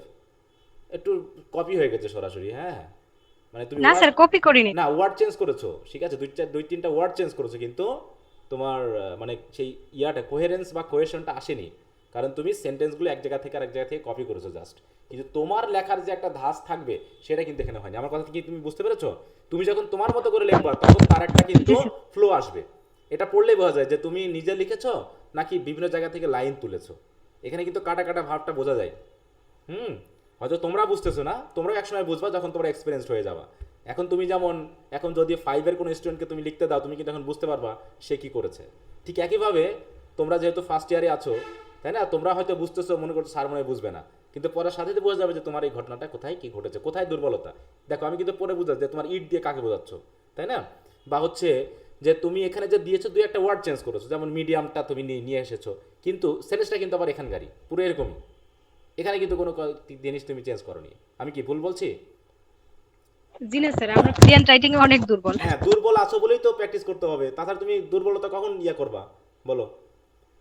মনে করে একটা শিশু জন্মের পর সে চেষ্টা করতে স্যার চায় আমার খাওয়ার। একটা কথা ছিল। হ্যাঁ, যদি সে মনে করে যে আমি তো হাঁটতে পারি না, তাহলে হাঁটবো কেন আমি তো হাঁটতেই পারি না, তাহলে কি বাচ্চা কি হাঁটতে শিখবে না কখনো? বলো। তার নিজে থেকে একটা ইচ্ছা জি না থাকে স্যার। না? দেখো বাচ্চা কিন্তু উল্টে যায়, দেওয়াল ধরে ওঠে, তাই তো, কোনো কিছু পাইলেই সে উঠে দাঁড়াতে চায়। এই যে তার ভিতর থেকে যদি চেষ্টা না থাকতো, তুমি তাকে হাঁটা শেখাতে পারতা? বলো। সে কিন্তু জি না স্যার। কখনোই হাঁটতে স্যার শিখবে না। আমার একটা কথা ছিল। হ্যাঁ বলো। জি স্যার, স্বশিক্ষিত ব্যক্তি মাত্র স্যার সুশিক্ষিত। হ্যাঁ বলো। হুম হুম স্যার মানে এই যে আমাদের যে রিডিং স্কিলের কোশ্চেন গুলো পড়াচ্ছেন, হুম এগুলো ধরেন যে আমি প্যাসেজ করলাম, তারপর কোশ্চেন পড়লাম, কোশ্চেনের অ্যান্সার গুলো পড়লাম, হুম তারপর আমি যেটা মানে ভাবতেছি বা অ্যান্সার থেকে বা প্যাসেজ থেকে যেটা আমার মনে হচ্ছে সেই ধারণা থেকে আমার নিজের যে কথাগুলা হুম হুম। সেগুলো আমি বাংলা প্রথমে বাংলা করে তারপর যদি না না ইংরেজি না না করি না তাহলে না, তাহলে তো তোমার তোমার ইংরেজি পড়ার দরকারই নেই। তুমি তো ইংরেজি পড়তেছো, your first language must be English. তুমি সেটা বাংলায় লিখবা, বাংলায় থেকে ইংরেজি লিখবা, তোমার কখনো প্র্যাকটিস হবে যে তুমি সরাসরি ইংরেজি থিঙ্ক করতে পারবা? এটা কখনো হবে? স্যার ওইটাই তো বলছিলাম যে ওইরকম করলেও হয় না। তাহলে তো হবে না, তো তোমাকে তো পড়তে থাকতে হবে। আমি তো জানি যে সমস্যাটা কোন জায়গায়, তাই না? এখন তুমি যদি বলো স্যার আমাকে আগে প্রথমে একটা বাংলা সেন্টেন্স লেখান, সেটাকে ইংরেজি করে দেন, এইভাবে, তাহলে তো তুমি তো সবসময় প্রথমে ফার্স্টলি ওই বাংলাই পড়তে শিখবা, যে তুমি আগে বাংলা চিন্তা করবা তারপর ইংরেজি চিন্তা করবা। এটা দিয়ে তো কখনো ডেভেলপ হবে না। আমরা এখানে সরাসরি চিন্তা করবো ইংরেজিতে, যদিও আমরা এখানে বাংলা ভাষা ইউজ করছি আমাদের পড়ার জন্য, এটা ঠিক না। তারপরেও তোমাদের অনেক দুর্বলতা, কারণ ইংরেজিতে পড়ার যে মিনিমাম যোগ্যতা লাগে, যে একটু গ্রামার, বেসিক গ্রামার লাগে, যেটা ভার্সিটিতে নেই, তাই না? কারণ বললাম তো, জাতীয় বিশ্ববিদ্যালয়ে যারা ভর্তি হয়েছে তাদের মানে কি বলবো, যে ঢাকা ভার্সিটিতে ইংরেজিতে ভর্তি হওয়ার কোনো যোগ্যতা নেই। অনেক সাবজেক্টে ভর্তি হতে পারবে কিন্তু ইংরেজিতে হতে পারবে না, কারণ তারা একটা ইংরেজি পড়ার মতো মিনিমাম যোগ্যতা নিয়েই ভর্তি করায়। আর আমরা জাতীয় বিশ্ববিদ্যালয়ে কী করি, কিসের যোগ্যতা আছে, সে এবিসিডি না শিখলেও তার একটা পয়েন্ট থাকলেও সে ইংরেজিতে ভর্তি হয়। বুঝতে পারছো? এই জন্য যদি আমরা ইংরেজি সরাসরি বলি বা করি, দেখো তোমরা বুঝতেছো না। এই যে ফ্রি হ্যান্ড রাইটিং নাই, গ্রামার বুঝো না, অনেকখানি টেন্স বুঝো না, অনেক ঝামেলা হয়ে যায়। এই জন্য চেষ্টা করতে হবে আগে। হ্যাঁ, আর এই চেষ্টাটা আমরা একটু করানোর চেষ্টা করি আর কি। তার ভিতর থেকে স্যার। অনেক ভালো স্টুডেন্ট তৈরি হয়ে যায়। হ্যাঁ বলো। হুম। স্যার একটা সেন্টেন্সকে মানে পুরোপুরি চেঞ্জ করে নিজের মতো করে লিখতে হবে, মানে হ্যাঁ, একদম পুরোপুরি চেঞ্জ আমি করে। কেন এই জন্য আমার প্রথম শেখানো কি ছিল, ফ্রেজ, ক্লজ আর সেন্টেন্স স্ট্রাকচার। স্যার ওই ক্লাসগুলো দুর্ভাগ্যবশত আমি পাই নাই। হ্যাঁ, তাহলে ওগুলো দেওয়া আছে, তুমি তাহলে ওগুলো করে নিবা। কারণ ওইগুলো তুমি যদি করো এবং ওইভাবে যদি লিখতে চেষ্টা করো, তাহলে অটোমেটিক সেগুলো তোমার হয়ে যাবে। আর যদি মনে হয় ক্লাসগুলো করছো দিয়ে রেখে দিয়েছো, ওই যদি চেষ্টাটা না করো বা তুমি যদি খাটতে না চাও, তাহলে তো তোমার ওই যে হাঁটতে তুমি তো পারবা না। আমি হাত ধরে টেনে তুলবো, তারপর তুমি উঠতে পারবে না, কারণ তুমি তোমার পায়ে দাঁড়াতেই চেষ্টা করতেছো না। হ্যাঁ, এইটা হলো আমাদের ইংরেজির সবচেয়ে বড় সমস্যা। জি স্যার। আচ্ছা, তো যাই হোক, তাহলে তুমি ওয়ার্ড চেঞ্জ করেছো, কিন্তু এইগুলো তোমার মতো হয়নি, বুঝতে পারছো? একদম প্যাসেজ থেকে তুমি তুলে দিয়েছো যে চেঞ্জগুলো, কিছু কিছু জায়গায় শুধুমাত্র তুমি ওয়ার্ড জি এবং স্যার। এটা চেঞ্জ করছো। এভাবে লিখলেও কিন্তু মার্কটা ভালো আসবে না, ঠিক আছে? তোমাকে একটা জিনিস আমি বলবো, যে সেন্টেন্সটা তুমি নিজে আগে ভাবে এবার নিজে আবার ওটাকে তৈরি করার চেষ্টা করবো। আগামীকাল থেকে আমরা যেহেতু এই প্যাসেজ তোমাদের পড়তে দেওয়ার পর, আগামী দিন আমরা পার্ট এ এর যে ট্রান্সলেশন আছে ওখানে যখন কথা বলবো না, তখন ওই যে সেন্টেন্স স্ট্রাকচার নিয়ে কথা বলবো, কারণ আমরা সিম্পল, কমপ্লেক্স, কম্পাউন্ড যে ট্রান্সলেশন আসবে, ওখানে আবার ওই যে ফ্রেজ, ক্লজ, সেন্টেন্স স্ট্রাকচার কিন্তু আবার আসবে। আমি তোমাদের আজকে পড়তে দিব, ওটা নিয়ে আমাদের আরও প্রায় 1 সপ্তাহ ক্লাস চলবে এখন, ঠিক আছে? ওখানেও আমরা কিছু শিখবো, ওখানে আমাদের টেন্স ভয়েস আসবে, দেখবা যে ওখানে অনেক কিছু তুমি অভিজ্ঞতা পেয়ে যাচ্ছ। আসলে সমস্যাটা হয়েছে কি, যে এখন মনে করো বাড়ি তোমাদের ভিত্তি হয়েছে 3 নম্বর ইট দিয়ে, বুঝতে পারছো? 3 নম্বর ইট বুঝো তো, দুর্বল ইট। জি স্যার। এখন জি স্যার। 3 নম্বর ইট দিয়ে তৈরি হওয়ার পর এবার আমাদেরকে বলতেছে কি, যে না 3 নম্বর ইটে চলবে না, এখন আপনাকে 1 নম্বর ইট ইউজ করতে হবে। তাহলে এখন কি করতে হবে, আমি কি 3 নম্বরের উপরে যতটুকু তৈরি হয়েছে তারপর থেকে 1 নম্বর ইট ইউজ করব, নাকি আবার প্রথম ভিত্তি থেকে আবার 1 নম্বর ইট দিয়ে তৈরি করব?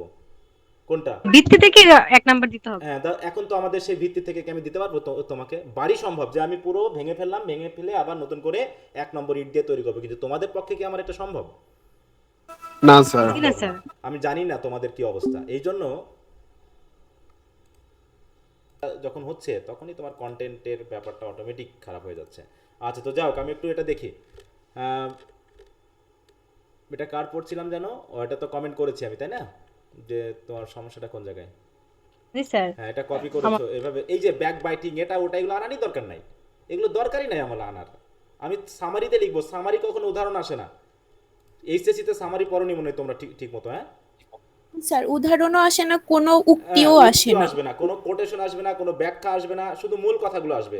আমি মূল কথাটা এবার একটু পড়ে শোনাই, তোমাদের খাতা দেখাচ্ছে, আমি একটু পড়ি আর বলি যে কোন কথা আসবে। আমি এই কথাটা বারবার বলছি যে তোমরা আগে পড়বা, পড়ার পর ভাববা যে আমি মূল কথা কোনটা সেটা নিয়ে আসবো, তাই না? প্রথম সেন্টেন্সটা তো মূল কথা আছেই, যে মানুষ জন্মগতভাবে কি যা কিছু তার অজানা বা অদেখা সেগুলো সে জানতে চায়, এটা তুমি দিবা, কিন্তু সরাসরি কপি করে না, নিজের মতো করে। এবার one can do many things to fulfil, এই সব আনার দরকার নেই, ঠিক আছে তো? হ্যাঁ, এটা তুমি একবারে বলে দাও যে জন্মের পর সে কি করে, অনেকভাবেই তার এই যে এক্সপিরিয়েন্স গ্যাদার করে, কিন্তু নিজের সম্পর্কে সে কিছুই জানে না। দেখো, তাহলে আমি কি বলতে পারছি, যে আমি প্রথম সেন্টেন্সটা নিয়ে আসলাম, তাই তো? আমার প্রথম কাজটা কি, আমি সেন্টেন্সটা এটা নিয়ে আসলাম, আমি শুধু ভাবি যে আমি কোনটা দিব, এটা নিয়ে আসলাম। তারপরে বলবো সে বিভিন্নভাবে, যে দাস মানে বিভিন্নভাবে সে তার আশেপাশের বিভিন্ন জিনিস সম্পর্কে ইনফরমেশন গ্যাদার করে, কিন্তু নিজের সম্পর্কে সে কিছুই জানে না। কিন্তু no thyself is very important, মানে কিন্তু নিজেকে জানাটা কি আমাদের জন্য খুবই গুরুত্বপূর্ণ। কিন্তু গুরুত্বপূর্ণ হলেও এটা কি এত সহজ, বলো? গুরুত্বপূর্ণ হলেও এটা কিন্তু এত না স্যার। সহজ না। হ্যাঁ, কারণ কি, এটাকে যদি আমাদেরকে মানে নিজেকে যদি জানতে হয়, তাহলে সেটা কি করতে হবে? নিজেকে জানা মানেই নিজেকে ক্রিটিসাইজ করা বা অ্যানালাইসিস করা, যেটা আমরা অধিকাংশই করতে চাই না। যেটা কি আমরা অধিকাংশই করতে চাই না, কারণ কি, কারণ আমরা মনে করি যদি আমরা নিজের সম্পর্কে সমালোচনা করতে যাই, তাহলে হয়তোবা আমাদের ফলটা কি বেরিয়ে আসবে। ঠিক আছে তো? দেখো, আমি কিন্তু গল্প বলে ফেললাম অটোমেটিক, যে আসলে কথাগুলো কি এসেছে এই জায়গায়। হ্যাঁ, কথাগুলো কি এসেছে, আমার কথা কি বোঝা গেছে? আমি প্যাসেজটা যখন পড়ে ফেলেছি, তখন মূল কথাটা কি আমি কিন্তু সেটা অলরেডি ধরে ফেলেছি। তো বলছে যাই হোক, সেটা যাই হোক না কেন, তুমি গোপন রাখো আর যাই করো না কেন, নোয়িং দাইসেলফ হচ্ছে নিজেকে সংশোধন করার জন্য সবচেয়ে উপযুক্ত একটা মাধ্যম। এই হলো মেইন কথাটা। তাহলে আমি একটু লিখি, তোমরা একটু দেখো সবাই। হ্যাঁ, দিয়ে দেখো যে তোমরা বাড়তি কি কি কথা নিয়ে আসছো আর কোন কথাগুলো আনা উচিত ছিল। উদাহরণ কখনোই সামারি বললে পারে উদাহরণ আনার দরকার নেই। উদাহরণ আনবা তুমি অন্য কোশ্চেনের ক্ষেত্রে, যেখানে তুমি একটা জিনিসকে ব্যাখ্যা করতে চাচ্ছ। দেখো, প্রথমেই আমরা লিখবো কি, বলছে man has inborn curiosity to see the unseen and to know the unknown. তাহলে এই সেন্টেন্সটাকে আমি এখানে যেভাবে আছে সরাসরি কপি না দেখিয়ে আমি আমার মতো করে লেখার চেষ্টা করব। তাহলে আমাকে ভাবতে হবে যে আমি কিভাবে সেন্টেন্সটাকে শুরু করব। তাহলে কি দিব আমি, বলো? এই বাই বার্থ, এটা সেটা অনেক কিছু আমরা দিতে পারি। আমরা বলতে পারি একবারে যে to see the unseen, to know the unknown, এইসব কথা না বলে নিউ থিংস বা বিংস সম্পর্কে আমরা অভিজ্ঞতা অর্জন করতে চাই, এটা আমরা বলতে পারি। হ্যাঁ, আমরা বলতে পারি দেখো যে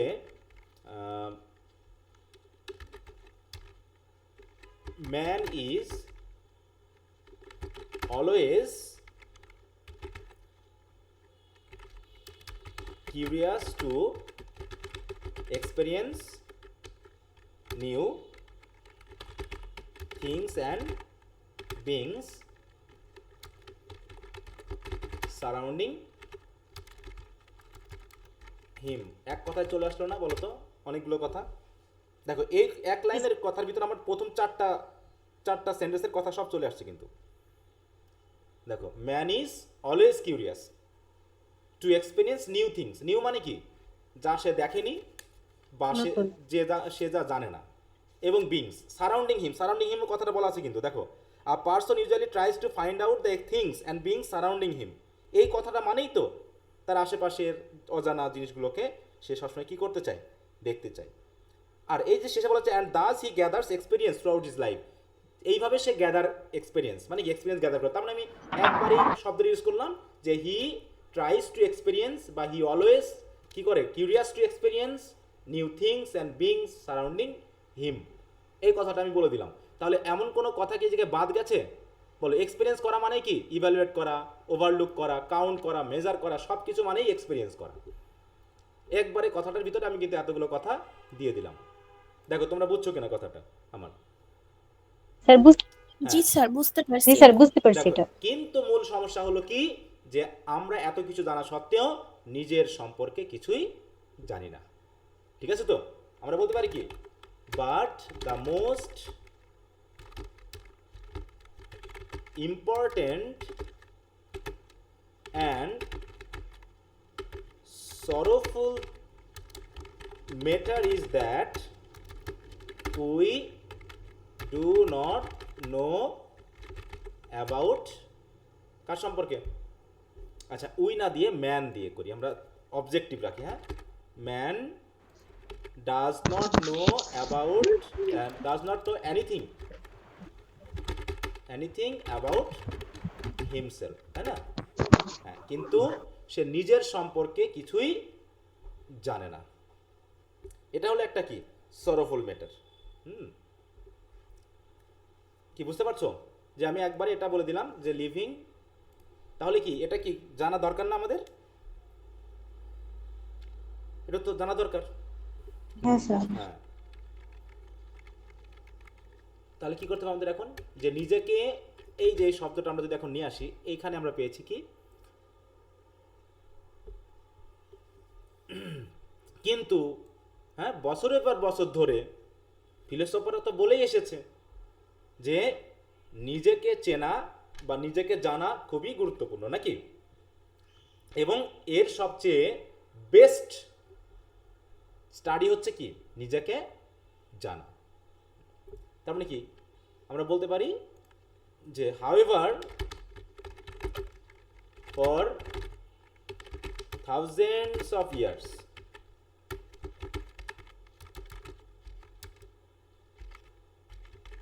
philosophers have কি বলবো, অ্যাডভাইজ, তাই তো? Advise to know ourselves to কি করার জন্য? দেখো, আমাদেরকে জানতে বলেছে কিসের জন্য? আমাদেরকে এই যে ফলটা কারেক্ট করার জন্য। রেকটিফাই, তাই না? এখানে একটা কথা বলা হয়েছে না? জি স্যার লাস্ট লাইনে। আচ্ছা, আচ্ছা লাস্টের আগে। হ্যাঁ, to rectify and identify the inner man, তাই না? হ্যাঁ, যে আমাদেরকে advise to know our selfs to rectify and কি বলছে ওখানে? আন্ডারস্ট্যান্ড, আমার বই থেকে দেখি। আইডেন্টিফাই আওয়ার ইনার ম্যান, তারা বলে এসেছে। ইন দিস কেস এই ক্ষেত্রে আমাদের কে সাহায্য করতে পারে? আমি একটু কোটেশন দিয়ে লিখলাম যে নো দাই সেলফ, নাকি, is the best way to discover our selves. নিজেকে ডিসকভার করার বেস্ট ওয়ে হলো কি? এই নো দাই সেলফ, এই থিওরিটা। In this case the theory, এটা আমরা বলতে পারি the theory know thyself is the best way to discover our self. আমাদেরকে ডিসকভার করার এটা বেস্ট ওয়ে। এখন এই ডিসকভার করা মানেটা কি? মানেটা কি? এটা অনেকটা সেলফ ক্রিটিসিজম করা বা নিজের ফলটাকে কি করা, বলো, তুলে ধরা, নাকি? তাহলে আমরা বলতে পারি কি,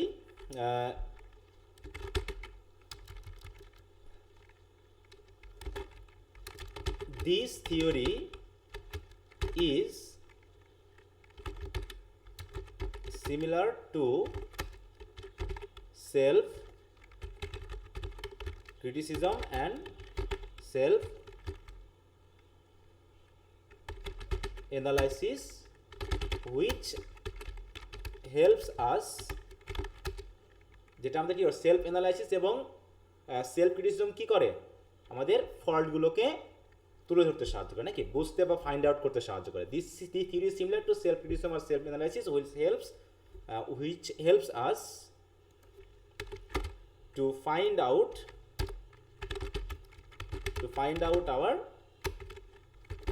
faults and amend them. তাহলে এই সেলফ অ্যানালাইসিস বা সেলফ ক্রিটিসিজম কি করে, আমাদের ফল্টগুলোকে খুঁজে পেতে সাহায্য করে এবং সাথে সাথে অ্যামেন্ড বা শোধরাতেও সাহায্য করে। ঠিক আছে,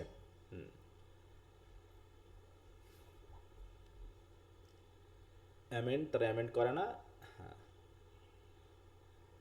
আমরা এটা বলতে পারি। সো আমরা এই ক্ষেত্রে বলতে পারি যে এটা হলো ইনস্ট্রাকটিভ এবং কনস্ট্রাকটিভ, তাই তো? অতএব আমরা ফাইনালি বলতে পারি কি, সো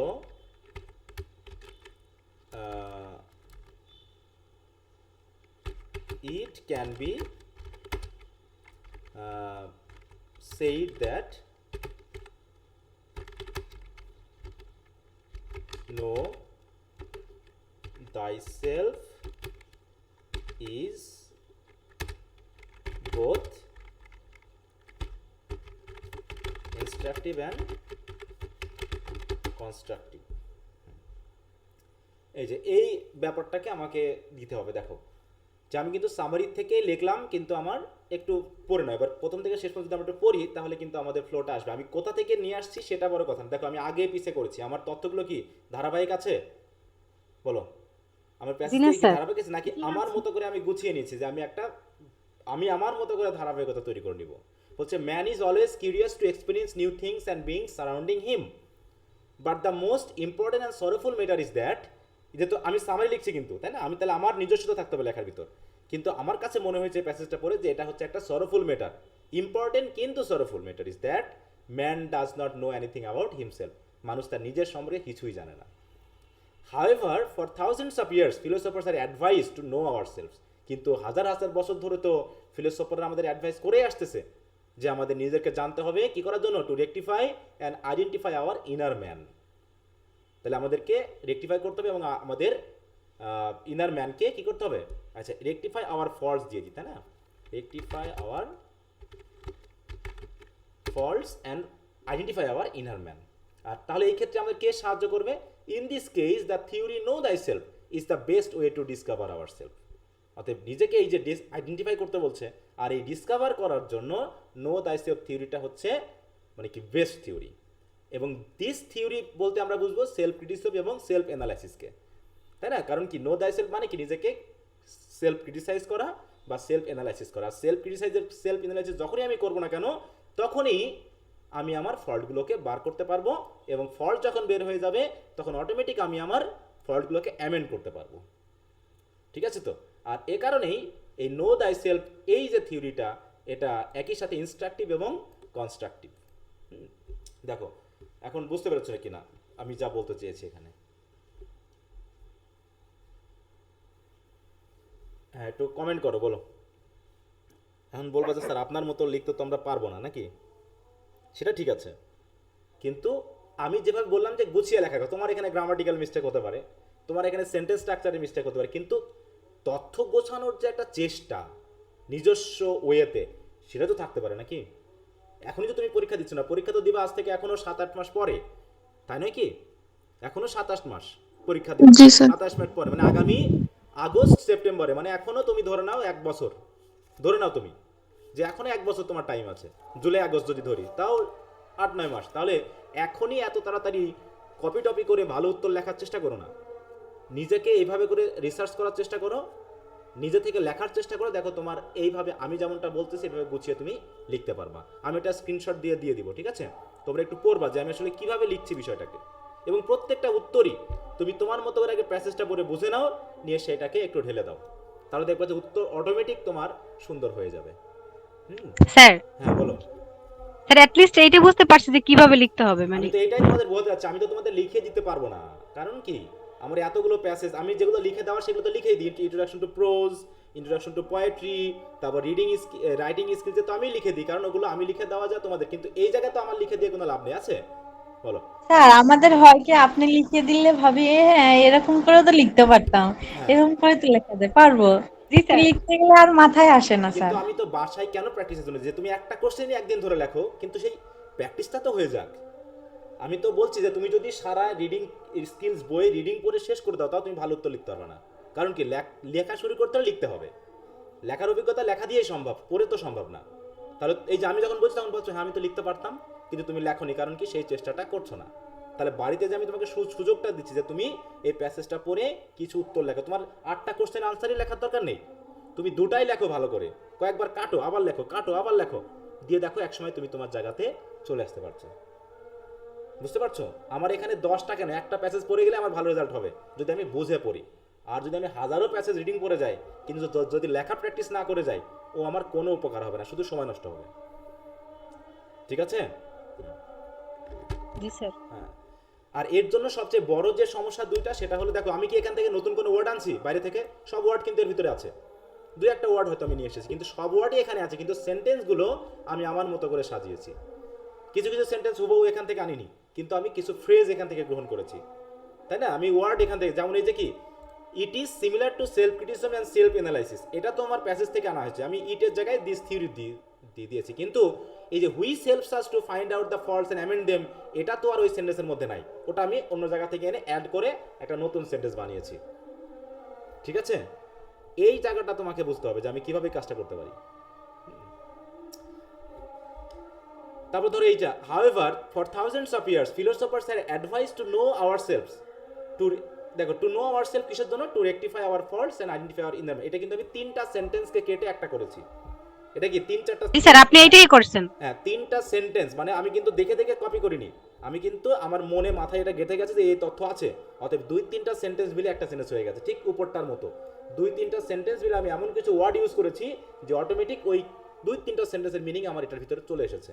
আর বাড়তি দেওয়া মানে ওটা রিপিট হয়ে যাওয়া, অতএব রিপিট কোনো তথ্য আমি কিন্তু এই জায়গায় দিই নাই, যা দিয়েছি আমি কিন্তু পরপর একটা ফ্লো রেখে দিয়েছি, এবং শেষে একটা কমেন্টও করেছি। আমি কমেন্টটা কিন্তু মাঝখানে ছিল, কিন্তু আমি দেখলাম যে না, কমেন্টটাকে যদি আমি শেষে করি তাহলে আরও ভালো হয়। আমার ওই যে প্যারাগ্রাফ রাইটিংয়ের মতো একটা টপিক সেন্টেন্স থাকবে, একটা কনক্লুশন সেন্টেন্স থাকবে, আর মাঝখানে বডি থাকবে। তো এইভাবে যদি আমি চিন্তা করি তাহলে অটোমেটিক আমার আনসারটা ভালো হতে বাধ্য। ঠিক আছে?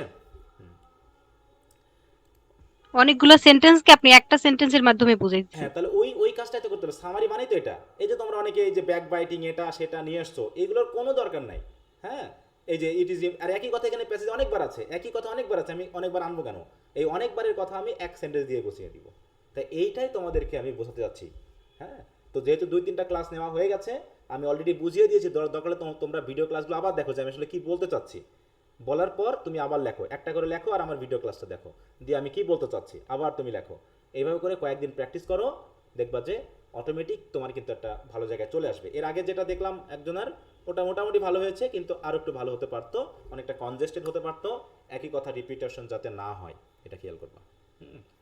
এখানে অনেকে ভালো রেজাল্ট করে, কিন্তু এর আগে আমার এই যে এবার 3rd ইয়ার, তারা 2nd ইয়ারে আছে, এই রিডিং স্কিলসে এটা কিন্তু ভালো রেজাল্ট করছে। হ্যাঁ, যে জেনারেলি সবাই রিডিং স্কিলসে খারাপ করে, সে কিন্তু ভালো করেছে, কারণ এটা প্র্যাকটিস করেছে সে। এই জায়গাটা একটু খেয়াল করবে, অনুসরণ করতে হবে টিচাররা যা বলতেছে, তুমি তোমার মতো গেলে তুমি তোমার রেজাল্ট নিবা, এতে আমার কিন্তু কোনো দায়বদ্ধতা নেই।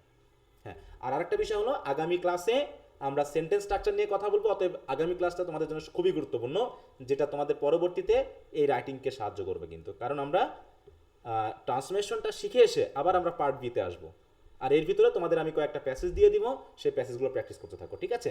ওই যে সেন্টেন্স স্ট্রাকচার, ফ্রেজ, ক্লজ, ওটাকে রিভাইজ করার পরে, ট্রান্সলেশন শেখার পরে আবার আমরা যখন ফিরে আসবো, দেখবা যে আরও একটু তোমাদের হেল্প হচ্ছে, যে তোমরা নিজে থেকে কিছু বানাতে পারতেছো।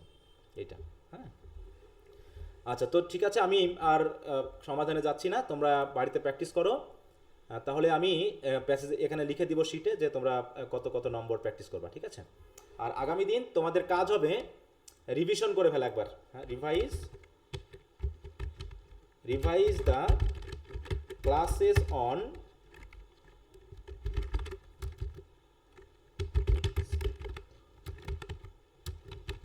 Sentence structures, phrases and clauses. হ্যাঁ, এই যে ক্লাসগুলো আমি নিয়েছিলাম, এইগুলো আগামী ক্লাসের আগে সবাই রিভাইজ করে আসবা, কারণ তা না হলে আমার এই ট্রান্সলেশন বা অন্য কিছু বোঝাতে অসুবিধা হবে। এটা তোমাদের কিন্তু মেইন পড়া। আর বাকি যে মডেলগুলো দিব, তোমরা এর ভিতরে এই ট্রান্সলেশন পড়তে পড়তে তোমরা এই মডেলগুলো কিন্তু নিজে থেকে শেষ করে ফেলো, যাতে ট্রান্সলেশন শেষ হওয়ার পরেই আমি যখন পার্ট বিতে আবার ফিরে আসবো, যাতে তোমাদের আমি মনে হয়ে যায় যে ওই 10টা বা 12টা যে প্যাসেজ দিব তোমরা পড়ে ফেলবা। কি আমি বোঝাতে পারছি কথা আমার?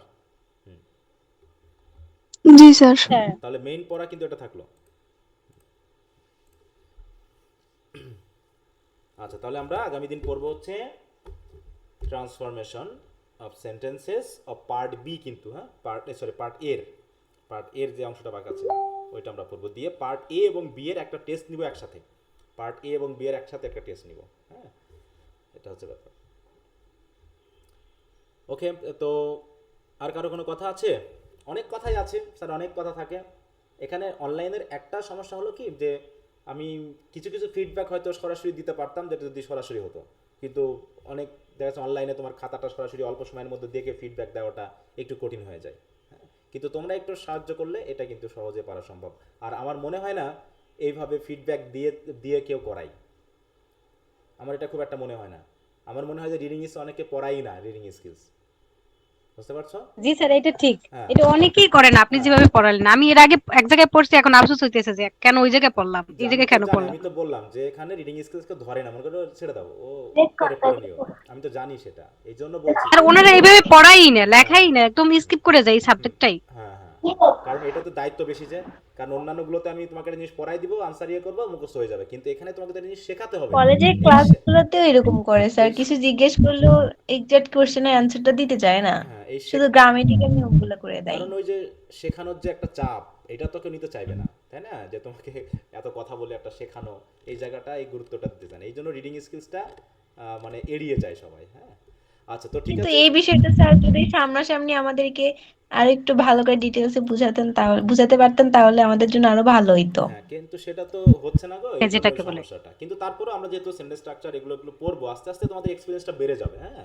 এই তো আমরা শুধুমাত্র 2.5 মাস হলো আমাদের পড়া, তাই না? 2.5 মাস, এখনো তো 7-8 মাস সময় আছে। তোমরা অনেক ওয়ার্ড শিখবা, অনেক কিছু তোমাদের সাথে কথা হবে, আলোচনা হবে, এবং তোমরা যদি অ্যাক্টিভ হও, যে ক্লাসে কয়জন আছো তোমরা, আমার ইনস্ট্রাকশনই বোঝো না অনেক ক্ষেত্রে, আমি যে একটা ইনফরমেশন বলছি সেটা তোমরা বোঝোই না। তাহলে 60 জনের ভিতরে তোমরা আছো হচ্ছে 15 জন বা 17 জন, তাহলে বাকি কয়জন কিভাবে প্র্যাকটিস করবে বলো? তারা তো মনে করলো এসব পড়া লাগে না, আমি কিভাবে তোমাদের স্যার ধরে ওরা বলবো বলো? পারে, এই জন্য আসে না। হ্যাঁ, তাহলে তোমাদের তো আমি ধরেই পাচ্ছি না, যে আমি যেটা ক্লাসে নিয়ে আসবো, তোমাদের যে কাজগুলো করাবো ধরেই তো পাচ্ছি না, তাহলে ক্লাবটা কি দাঁড়াচ্ছে? আলটিমেটলি ওই 2-4 জনই ভালো রেজাল্ট করবে, যারা ভালো রেজাল্ট করে। হ্যাঁ, যে দেখা যাচ্ছে 100 জনের ভিতরে ভালো রেজাল্ট কিন্তু ওই 15-20 জনই করে, ওই 80 জন করে না, কারণ 80 জন সবাই জানে এত পড়াশোনা করা লাগে না, এবং যখন রেজাল্ট হয়ে যায় তখন তারা বলে স্যাররা ভুল খাতা দেখছে, নাই স্যাররা ভালো মতো খাতা দেখেনি। কিন্তু আমি তো জানি, এতদিন পরে আসতেছি, যার ভালো রেজাল্ট করা সে ভালোই করবে, যার খারাপ করা সে খারাপই করবে, আর যে খারাপ করবে সে সারা জীবন নিজের ভাগ্যের দোষ দিয়ে আর টিচারের দোষ দিয়ে সন্তুষ্ট থাকতে চাইবে। এটাই হচ্ছে ব্যাপার, এছাড়া কিছু না। আজকেই আমি একটা ম্যামকে জিজ্ঞেস করলাম, হুম ম্যাম বলছে যে তুমি প্রাইভেট পড়ো, এইভাবে তো বোঝানো যায় না। হুম হুম হুম কলেজে ম্যামকে জিজ্ঞেস করেছিলাম, আচ্ছা তো এইভাবে বলেছে। আচ্ছা, তো ঠিক আছে, এখন পড়তে থাকো, ঠিক আছে? মানে অনেকেই দায় নিবে। কলেজ মানে ওই জন্য বললাম যে কলেজ মানেই মনে করো দায় এড়িয়ে যাওয়ার একটা পরিস্থিতি। হ্যাঁ, এখানে আসলে কিছুই করার নেই। হ্যাঁ, এটা আসলে আমাদের আরো শোধরানো দরকার, আরো ভালো কিছু হওয়ার দরকার, কিন্তু এটা হচ্ছে না। আমরা কেমন জানি মানে অন্যরকম। আর আমরা তো বিশেষ করে স্টুডেন্ট স্যার তো টিচার, একই টিচার, হ্যাঁ তাহলে কলেজে ভাবে এরকম করে, অথচ প্রাইভেটে ভালো পড়ায়, এটা কি তো কলেজের জন্য কি সরকার বেতন দেয় না? না না, এটা অনেক খারাপ ডিফেন্স স্যার, কাটার যে জন্য তো দেখি একই অবস্থা, সরকারি কলেজ একই। একই অবস্থা বললাম। বিশ্ববিদ্যালয়গুলো এরকম করে, হ্যাঁ, এই জাতীয় জায়গাটাতে, বিশ্ববিদ্যালয়গুলো এরকম করে, হ্যাঁ এরকমই, বুঝতে বললাম যে সেলফ ক্রিটিসিজম। যারা প্রাইভেট পড়ে স্যার তাদের কি হচ্ছে ক্লাসে অনেক গুরুত্ব দেয়, কিন্তু যারা পড়ে না তাদের দিকে মানে তাকায় না, তাদেরকে কোশ্চেনও করে না। তারা যদি কোনো কোশ্চেন করে সেটার এক্সাক্ট অ্যান্সারও দিতে চায় না। খুব সমস্যা। হ্যাঁ, আমি তো আমার কলেজে এটা স্টুডেন্ট কিন্তু পড়াতে ঠিক নয় স্যার, কারণ বুঝতে পারছো? এটা ঠিক নয় স্যার, কারণ আমরা যারা প্রাইভেট পড়ি না, আমাদের তো অনেক কোশ্চেন থাকে, সেগুলো তো আমরা ক্লাসের স্যারকে জিজ্ঞেস করবো না, আর স্যার যদি আমাদের সলভ না করে দেয় টিচার আছে কিসের কিভাবে জন্য? তোমাদের জন্য সেটা। তো, নাকি? টিচার আছে কিসের জন্য, তাই না?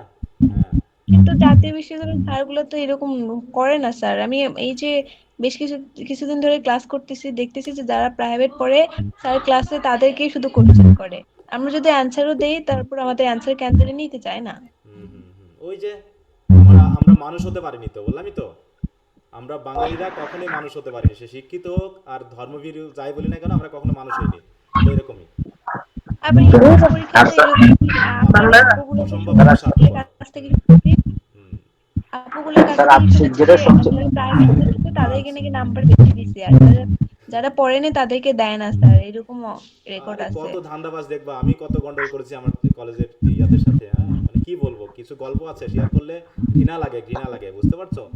হ্যাঁ স্যার এখন যদি স্যার এগুলোকে প্রতিবাদ করতে যাই, এগুলোকে প্রতিবাদ করতে গেলে আমায় প্রতিবাদ করতে যাবা আটকাই ফেলবে ইনকোর্স মার্ক কমাই দিবে, এরকম আমার জন্য আমি, হ্যাঁ আমি তো আমার কলেজের ছেলে মেয়েদের পড়াতামই না একসময়, আমি প্রথম দিকে যখন জয়েন করলাম আমি টার্গেট নিয়েছিলাম যে আমি পড়াবো না, হ্যাঁ তো পরবর্তীতে কিছু স্টুডেন্ট আসলো, তারা নিজেরাই আগ্রহ করেছে স্যার আপনি যদি পড়াতেন ভালো হতো, তা অনিচ্ছাবশত পড়ানো শুরু করলাম, 1 বছর বা 2 বছর না যেতেই ওখানকার টিচারের সাথে তো সেই রকম দ্বন্দ্ব বেঁধে গেল, ঠিক আছে, শেষে আমার কাছে যারা পড়তো স্টুডেন্টগুলো ছিল ইনকোর্স মার্ক কম দেওয়া থেকে শুরু করে কি এক বিশ্রী পরিস্থিতি, আমি বলছি এরকম যে আমার শিক্ষিত মানুষগুলো করতে পারে, হ্যাঁ সেগুলো আমি আসলে জানতাম না।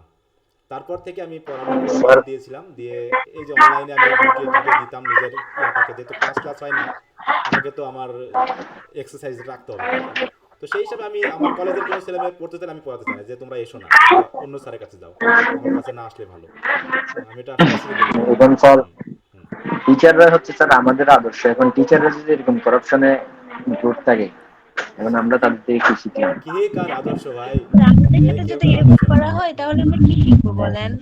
এটাই তো শিখে এরকমই তো বড় হচ্ছে আমরা, এরকমই তো হচ্ছে, পিএইচডি করা একজন মানুষ সে 10 টাকা আমরা যে ছাড়তে চায় না। হাই স্কুল লেভেলটা পড়ে আসছি স্যার, এখানে যদি আমাদের প্রত্যেকটা যে আমরা যে ইংলিশ বইটা পড়ছি এখানে যদি প্রত্যেকটা গ্রামেটিক্যাল রুলস বা প্যাসেজ গুলো যদি আমাদের ভালোভাবে পড়াই দিত, তাহলে যে আমরা এখন যে এই যে ইংলিশে অনার্স করতেছি, এখন এসে কিন্তু এই যে রিডিং স্কিল বা রাইটিং স্কিল এর প্রবলেম গুলো আমাদের হতো না স্যার। স্যার এক্স্যাক্টলি এটাই। আরেকটা বিষয় একটু বলি যে শুধু টিচারদের দোষ দিও না, আমি তো ক্লাস স্টুডেন্ট, হ্যাঁ আমাদেরও দোষ আছে স্যার, কিন্তু আমরা তো এরকম সুযোগ পাই না, কারণ আমরা তো গ্রামের স্কুলে পড়ছি স্যার। আমি তো ক্লাসে গ্রামের যাই, স্কুলে আমি তো স্টুডেন্ট পাই না, হ্যাঁ আমরা বসেই থাকি যে আমরা স্টুডেন্ট দরকার, হ্যাঁ কিন্তু স্টুডেন্ট পাই না, তাহলে পরিস্থিতি সব দুই দিক জায়গায় থেকে স্যাররা সমস্যা, তো স্টুডেন্ট টিচার সব জায়গার অবস্থায় একই ধরনের একটা রিলেশনশিপের জায়গাটা দুর্বল হয়ে আছে, এখানে আসলে দোষাদোষি করে কোনো লাভ নেই, আমি তো বললাম যে আজীবনেও কোনো সমাধান হবে না, এর সমাধান করা খুবই মুশকিল, কারণ আমাদের নৈতিক সমস্যা আছে, আমাদের সবচেয়ে বড় সমস্যা হলো আমাদের নৈতিক সমস্যা, সরকার আমাদের টাকা দিয়ে যদি মুড়িয়ে দেয় তাও আমাদের নৈতিক ব্যাপারটা কিন্তু ঠিক হবে না, কারণ আমরা মানুষ হিসাবে খারাপ, আমাদের শিক্ষা আমাদের ধর্ম আমাদের কখনোই মানুষ করতে পারেনি এবং পারবেও না খুব একটা, আমরা বড় হাই স্কুল লেভেল থেকে যদি ইংরেজির উপরে এতটা মানে প্রেশার দিয়ে পড়ানো হতো তাইলে আমাদের মানে এই মুহূর্তে এই সমস্যাগুলো ফেস করতে হতো। এই যে তুমি মনে করো ক্লাস আছে, তোমরা তো সবাই টাকা দিয়ে এখানে গ্রামের যুক্ত, তাই না? স্কুলে পড়ছি। সবাই তো টাকা দিয়ে যুক্ত, তাহলে হ্যাঁ। আমার ক্লাসে আজকে কতজন থাকার কথা ছিল? মিনিমাম 50 জন, বলো। হ্যাঁ সবাই তো আর হ্যাঁ, একরকম নয় তাহলে স্যার, তাহলে মানে চিন্তা স্যাররা করো, তাহলে ওই যে বললাম যে পরিমাণে তো কম, যেখানে আমার স্টুডেন্ট স্যার। 20 জনের সমস্যা থাকতে পারে, 40 জন তো ক্লাস করবে, 50 জন তো ক্লাস করবে, কই তারা তো আসতেছে না। আমি তো বললাম যে আমিও তো এক্সপিরিয়েন্সের মধ্যেই আছি, যে আমি শুধু টিচার বা আমি শুধু স্টুডেন্টকে দোষী করতে পারছি না, আমি এখানে পুরো বিশ্ববিদ্যালয় থেকে শুরু করে একদম গার্জেন লেভেল পর্যন্ত সব জায়গাতে আমি একটা দোষের জায়গা দেখছি, যে জায়গাতে সমন্বয় হওয়ার আগ পর্যন্ত আমাদের সমস্যাটা এরকমই থাকবে, কিছু করার নেই, কোনো সমাধান আমি পাইনি এর, আমি নিজে চেষ্টা করেছি আমার ডিপার্টমেন্টকে সমাধান করার জন্য, ছেলে মেয়েদের নিয়ে আসার জন্য, কিন্তু আমি পারতেছি না, ঠিক আছে তো, অনেক সমস্যা। জি স্যার, হ্যাঁ সবার সমস্যাই সমস্যা। হ্যাঁ সবাই একটা সমস্যা, অতএব এই যে এখন তো তোমরা এখানে আছো, তাহলে প্রাইভেট তো তুমি তোমার টাকা দিয়ে পড়তেছো, সেখানে তো আসবা নাকি, বরং আমি যদি ক্লাস না নিই তুমি আমাকে ইয়া করবা, তুমি আমাকে গালাবা, তুমি আমাকে শাসন করবা, তুমি আমাকে চাপে ফেলবা, তা না, আমাকেই উল্টা তোমাদেরকে চাপে ফেলতেছো, তাহলে পরিস্থিতিটা ভাবো কেমন, বলো। তুমি তোমার টাকা দিয়ে পড়তেছো এবং সেটা সন্ধ্যাবেলায়, তুমি নাকি সারাদিন ব্যস্ত, তাহলে দিনেও ব্যস্ত, সন্ধ্যাতেও ব্যস্ত, রাতেও ব্যস্ত, আবার টেস্ট নিলে পরে টেস্ট দাও তোমরা 10-12 জন, তাহলে আসলে সমস্যাটা কোন জায়গায় আমাদের, বলো।